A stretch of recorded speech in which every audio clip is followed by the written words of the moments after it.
يا جماعة الخير، اللي صار لي اليوم شيء والله العظيم ما يدخل العقل. عقلي طار من محله وتجمدت في مكاني من هول الموقف اللي مريت فيه. تدرون شعور لما الواحد يكون غافل ولا حاسب شيء وفجأة الدنيا تدور فيه؟ هذا بالضبط اللي عشته. أنا فوزية، عمري 27 سنة، مطلقة وعايشة حياتي أنا وولدي الصغير عمره 7 سنوات، مكافحة في هالدنيا وماشية جنب الحيط، يلا الستر والعافية. لكن اليوم كان غير كل الأيام. الحر عندنا في الرياض ما يرحم، والشمس تصهر الحديد صهر، وكنت جالسة في البيت والطفش واصل حده، وفجأة ولدي قام يصيح ويبي آيس كريم. حاولت لهيه يمين يسار، ما نفع، كان مصر إلا يبي يبرد على قلبه. وما كنت أدري إن هالمشوار البسيط بيقلب كياني وبيخليني أشوف شيء عمري ما تخيلته، شيء خلاني أقول بنفسي يا فوزية أنت وين كنتي عايشة؟ بصراحة يا بنات الوضع كان لا يحتمل، ولدي حمودي نشف ريقي من كثر ما يزن، وقررت أطلع عشان أسكته وأجيب للي يبيه.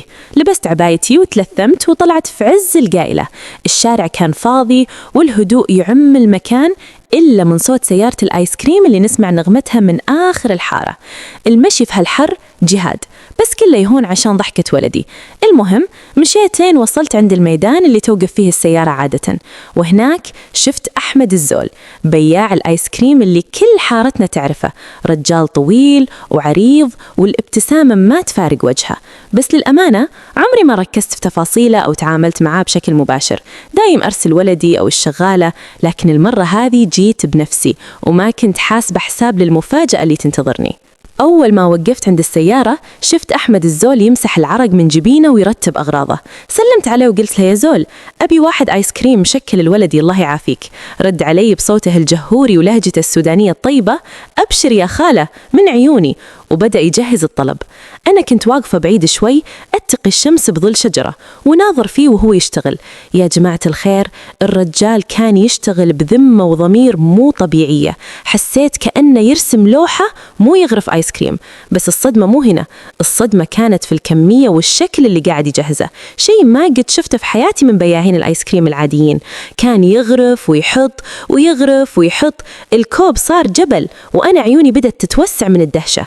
الآيس كريم كان يرتفع ويرتفع، وألوان الفراولة والمانجا والفانيلا تداخلت بشكل يشهي ويخوف بنفس الوقت من كثرته. قلت في نفسي يا ربي هذا كل الولد عمره 7 سنوات كيف بياكله؟ بس سكت، ما حبيت أتلقف. أحمد الزول كان مندمج على الآخر وكأنه يسوي وليمة، وكان يضيف صوصات ومكسرات وبسكوت، شيء خيالي. أنا بحياتي ما شفت كرم زي كذا، أو يمكن هو شافني وعرف أني أم وحيدة وتعبانة فحب يجبر بخاطري بطريقته، ما أدري وش نيته. بس اللي شفته قدامي كان قنبلة من السعادة الباردة. ولدي حمودي كان واقف جنبي وفاتح فمه من الانبهار، عيونه تلمع وكأنه يشوف كنز، وأنا قلبي بدأ يدق بسرعة، ما أدري هو من الحر ولا من الموقف الغريب هذا. يوم خلص أحمد الزول ومدلي الكوب، قسما بالله يا بنات ما قدرت أمسكه بيد واحدة من ثقله وكبر حجمه. كان شيء مهول، كأنه يقول لي هذا تعويض عن كل المرارة اللي ذقتيها. نظرت فيه وقلت ما شاء الله تبارك الله، وش ذا يا أحمد، هذه كفي قبيلة. ضحك ضحكة هزت السيارة وقال يستاهل الكتكوت، خليه يبرد ويفرفش. حسيت بحرارة تطلع في وجهي من الخجل والامتنان، ما تعودت أحد يدلل ولدي بهالشكل، خصوصا بعد ما طلقت وصرت أحس إن منسيين في هالدنيا. هذا الموقف البسيط حرك فيني مشاعر كنت أحسبها ماتت، مشاعر إن الدنيا لسه فيها خير وناس طيبة. المصيبة يا جماعة إني يوم جيت أحاسب فتحت بوكي وانصدمت، نسيت الصرافة في البيت، والكاش اللي معي يا دوب يغطي حق آيس كريم عادي صغير، مو البرج اللي سواه لي أحمد. وجهي قلب ألوان وصرت في موقف لا أحسد عليه. تمنيت الأرض تنشق وتبلعني. وش أقول للرجال الحين بعد ما تكلف وسوى كل هذا؟ ولدي ماسك الآيس كريم ومستانس، وأنا واقفة متسمرة. حاولت أدور في جيودي يمين يسار يمكن ألقى ريالات ضايعة، بس ما في فايدة. العرق قام يصب مني أكثر من حرارة الشمس. حسيت إن البطيخة انفجرت في وجهي مجازيا من شدة الإحراج والتوتر. لاحظ أحمد الزول ارتباكي وحيرتي، وبكل شهامة ونبل قال لي يا خالة ولا يهمك، اعتبريها ضيافة مني للولد ولا تشيلين هم الحساب. أنا هنا بغيت أصيح، وش هالأخلاق؟ وش هالذوق؟ قلت له لا والله ما يصير لزول، هذا حقك وتعبك. حلف علي بالطلاق زي ما يقولون إخواننا السودانيين، إن ما ياخذ ريال، وقال الرزق على الله، واليوم يوم سعدي إني شفتكم مبسوطين. كلماته كانت زي البلسم على جروحي. حسيت إن الآيس كريم هذا مو مجرد حلا، كان درس في الكرم والإنسانية، درس في إن السعادة ممكن تجي من أبسط الأشياء ومن أشخاص ما نتوقعهم. أخذت الآيس كريم وأنا ممتنة ومحرجة بنفس الوقت، وولدي طاير من الفرحة. قعدنا على دكة قريبة ناكل، وطعم الآيس كريم كان خرافة، بارد يسرسح على القلب، وكل لقمة منه كانت تذوب التعب والهم.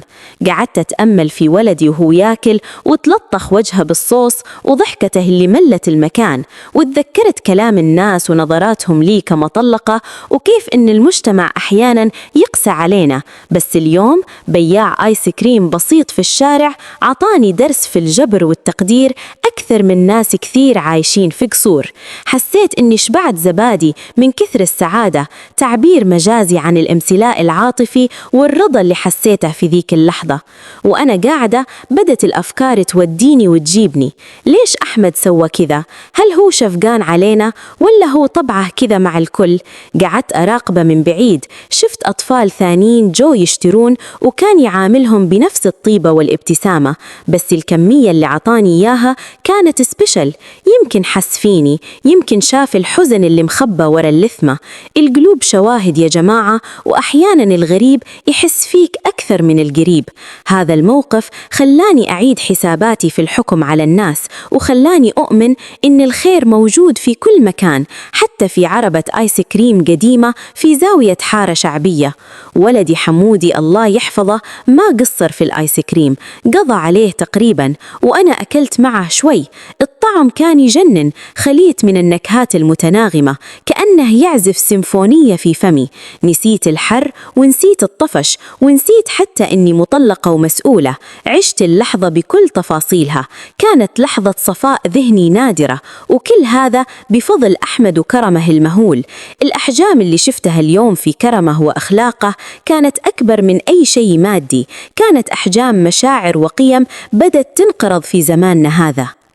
بعد ما خلصنا قمت ونفضت عبايتي ومريت من عند أحمد مرة ثانية وأنا راجعة للبيت. قلت له كثر الله خيرك يا أحمد، وجعلها في ميزان حسناتك، والله إنك بيضت الوجه. رد علي بابتسامته المعهودة، بالعافية يا أستاذة فوزية، وأي وقت حمودي يبي شيء المحل محله. مشيت وأنا أحس بخفة ورضا، وكأن حمل ثقيل انزاح عن كتوفي. المشوار للبيت كان أهون وأقصر، والشمس ما عادت تحرق زي أول. سبحان مغير الأحوال، موقف بسيط قلب يومي من تعاسة لسعادة. دخلت البيت وأنا لسه تحت تأثير الصدمة الإيجابية. قعدت أفكر في حياتي. أنا فوزية اللي كنت دايم خايفة ومترددة، اليوم حسيت بقوة غريبة، قوة إن الله معي ويسخر لي عبادة الطيبين. شفت ولدي نايم من التعب والشبع، والسعادة مرسومة على وجهه، وحمدت ربي على النعمة. تذكرت الخرطوم الكبير اللي وصفته في خيالي قبل شوي، وكان قصدي سيل الخير والكرم اللي غمرني فيه هذا الإنسان البسيط. أحيانا نستخدم تعبيرات مبالغ فيها عشان نوصف شعورنا، لأن الكلمات العادية ما توفي الموقف حقه. بصراحة يا جماعة أنا دلوعة شوي وحساسة، وما أتحمل المواقف المحرجة، بس الموقف هذا بالذات كان له طعم ثاني، طعم الملبن على قولة إخواننا، شيء طري وحلو، ما حسيت فيه بأي إهانة، بالعكس حسيت بالعز، حسيت إن لي قيمة، وإن في ناس تقدر حتى لو ما تعرفك. أحمد الزول بعفويته وبساطته علم درس لكل واحد متكبر وشايف نفسه، إن الغنى غنى النفس، والكرم كرم الأخلاق، مو الفلوس والمظاهر. أبي أقول لكم شيء مهم، لا تحقرن من المعروف شيئا، ولا تحكمون على الناس بظاهرهم أو وظائفهم، بل بياع الآيس كريم هذا طلع أرجل وأكرم من ناس كثير لابسين بشوت. الأحجام اللي شفتها اليوم كانت أحجام قلوب بيضة ونظيفة، وأنا قررت من اليوم ورايح إني ما أخلي الحزن يسيطر علي، وإني أعيش حياتي وأنبسط مع ولدي وأقدر كل لحظة حلوة تمر علي، لأن الدنيا قصيرة وما تستاهل النكد.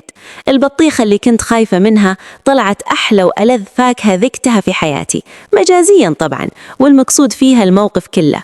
وفي النهاية يا حبايبي، قصتي هذه مو بس سالفة آيس كريم، هذه رسالة لكل واحدة مثلي، مطلقة أو أرملة أو حتى متزوجة وتعبانة. لا تيأسين ولا تسكرين الأبواب في وجه الفرح. الفرح ممكن يجيك بكوب آيس كريم أو في كلمة طيبة أو في موقف عابر. خلي قلبك مفتوح واستقبل الخير من أي مكان. وأنا عن نفسي صرت زبونة دائمة عند أحمد، مو عشان الآيس كريم بس، عشان الروح الحلوة والطاقة الإيجابية اللي أخذها منه كل ما مريت، وعشان أذكر نفسي دايم إن الدنيا لسه بخير. أتمنى تكون قصتي عجبتكم وغيرت جوكم، واسمحوا لي إذا بالغت في الوصف أو استخدمت تعبيرات غريبة، بس من كثر ما أنا متأثرة ومبسوطة حبيت أنقل لكم الصورة زي ما حسيتها بقلبي. والله يسعدكم ويحقق لكم أمانيكم ويرزقكم بناس طيبين في طريقكم، زي ما رزقني بأحمد راعي الآيس كريم اللي حول يومي من جحيم ونكد إلى جنة وسعادة، وخلاني أشبع زبادي وآيس كريم وحب للحياة. وسلامتكم يا الغاليات.